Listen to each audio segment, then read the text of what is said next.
Welcome back. Well, with us today from the El Toro Water District is Jose Vergara. Always good to see you, sir. Thank you, Ken. Glad to be here. Yeah, it's great to have you here. Now, of course, in the news recently, beyond all the good things that come with the amount of rain and snow that we've been having, people have seen a lot of flooding, a lot of problems. But one of the biggest ones people have been seeing on the news is up near Sacramento is Lake Oroville. And people might recall there's a spillway there that I don't think ever had been used because there's not that amount of water has never been in the dam, and spilling over, and that spillway began to deteriorate, right? That's correct. Today I want to tell you a little bit of my way of seeing things. Okay. A simplified version of what happened, because it's confusing when we see TV all the time talking about people leaving the city, evacuation, damaging. At the end, we don't know. Right. The news put too much sometimes. So basically, a dam, I'm going to tell you what a dam is. A dam is a blockage of a river. Right. We block the river so we can control the flow. If we leave the river uncontrolled, floods may happen. Right. But by building this dam, we allow the water to stay behind the dam in a lake, allow then the controlled release of the flow. They call these flood control dams. And that's one of the jobs of the dam. They control the flow. They allow us to control the flow. At the same time, some dams can do more. They use the storage behind the dam as a storage, as a reservoir for us to use. And this is the case of the Oroville Dam. The Oroville Dam, seen in the first picture, is the one that stores the water for use in California, in Southern California, in the East Coast, in the area of the Bay, San Francisco Bay, and also in Central Valley for the farmers. Exactly. So we traveled last year to the dam and we saw it's empty. You see the photo? Yeah. In fact, it was lower than that. Yeah, I remember. It was scary. Now, this dam was built in 1960, completed in 1968. It is the tallest dam in the United States. Oh, wow. Reaching 770 feet.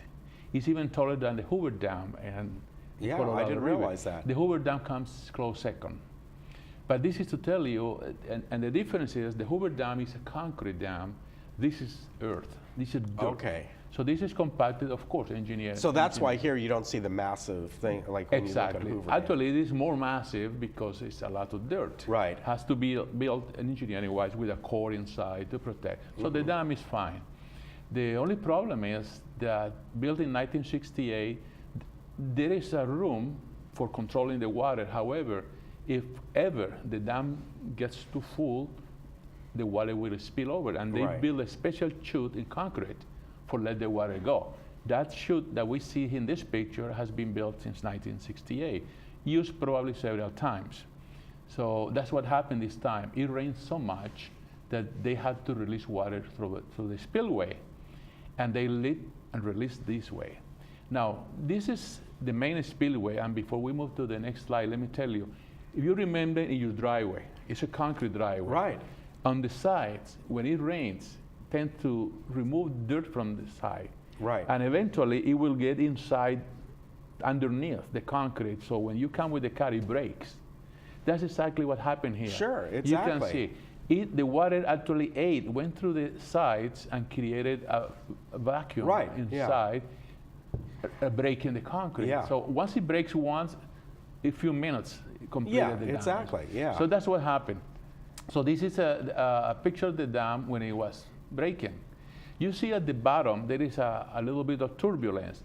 That's what we call the diffuser. This is a massive pieces of concrete to stop and break the effort of the water.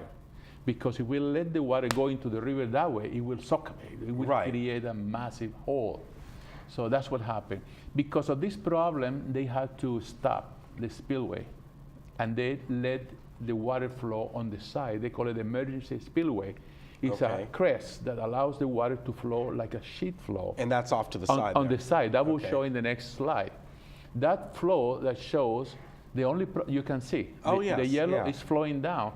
But you can see that that emergency spillway doesn't have concrete on it. It's just running over the dirt. Right. That is what caused the problem, because when the water started running, they started digging a trench. The water started digging a trench, and Right. that's what scared, you can see, that's what scared the governor and the Department of Water Resources, and they declared the emergency, had to evacuate this. And these are what they're fixing now with helicopters. They're throwing rocks and cement and all this. Okay, in the emergency In the scope, yeah. emergency. Now, the important thing is that we're learning as we go. In 2005, there was a study done by some environmental group recommending that they put some concrete on that face of the emergency slide. It wasn't done because the probabilities of this happening were very low. Right.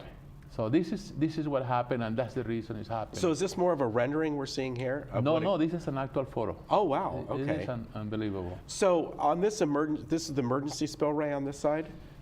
Yeah, the emergency spillway is basically the hillside. Right, exactly. And So- the main dam's on the other side though, right? The main spillway is on the next side. Okay. That's correct. But you can see that the water, instead of flowing like a sheet flow, it Right. actually came to the side and created a trench, Right.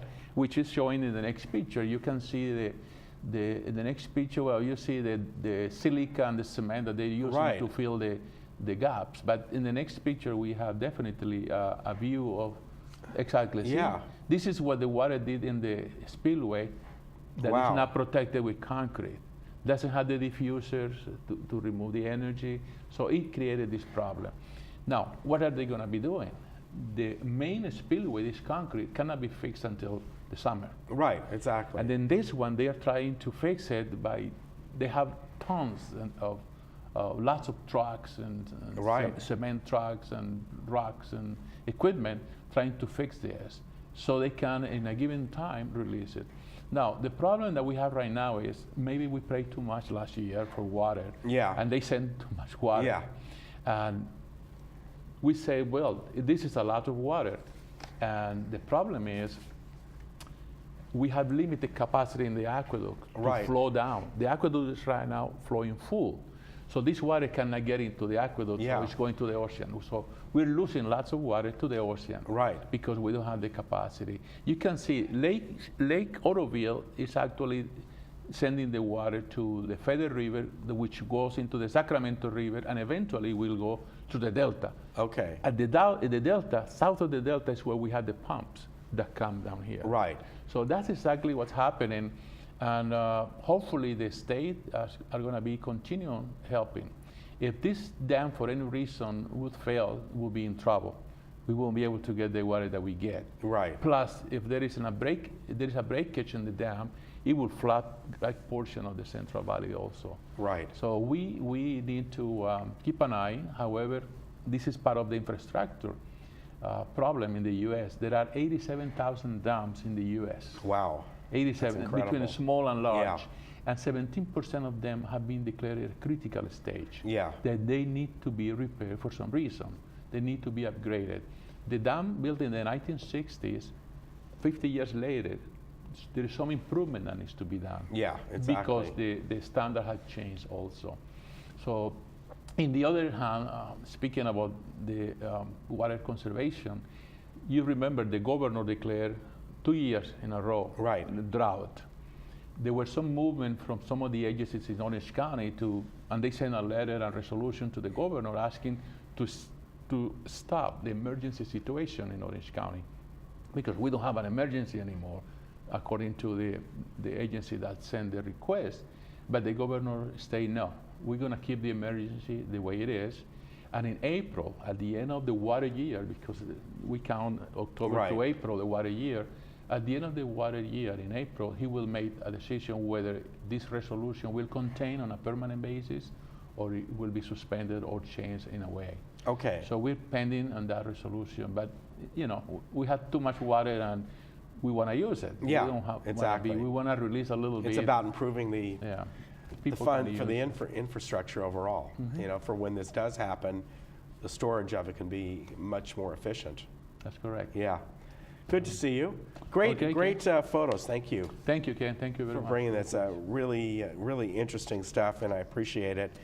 And you know, we'll find out in April what the situation is going to be. It's probably looking pretty good, but we'll see if at least some of those restrictions stay in place just so people kind of get used to them. Yeah, it's, Yeah. it's a way of life, basically. Yeah, conservation. exactly. Jose, good to see you. Okay, Take thank you, care. Ken. We'll be right back.